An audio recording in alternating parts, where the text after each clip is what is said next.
来关心意大利的一则意外，这是意大利南部那不勒斯一架空中流笼，那亲像因为缆线断去，流笼全落落去山坎。目前已经知影造成4个人死亡，1个人重伤。因为当地当地上大雨，嘛影响救灾。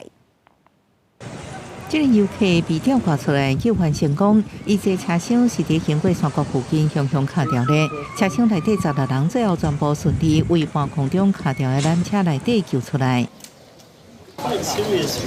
意大利南部那不勒斯17发生缆车落来，根据当地媒体报道，真可能是因为一条牵引钢索向断去，和一个要到华托山顶的车厢落落去，造成重大死伤，有人失联。这山区海拔差不多1100公尺，官员表示，山顶的这车厢有紧急打档的装置，不过明显无发挥功能。另外一个伫山谷的车厢是紧急打档的成功。有超过50名消防人员去事故现场，因为天气状况真歹，有大雾、大风甲落雨，呼救人员无法度进入缆车落落去的所在来搜救。根据缆车所在地都市斯塔比亚海保官员的讲法，缆车为正上到山顶距离3公里，一直都有定期安全检查。缆车兴奋上主管伫社群媒体打文，伫山顶的这个车厢已经落落去，佮表示这是一个悲剧。当局已经对这事故展开调查。华托山缆车1952年开始营运，1960年捌发生过同款的意外，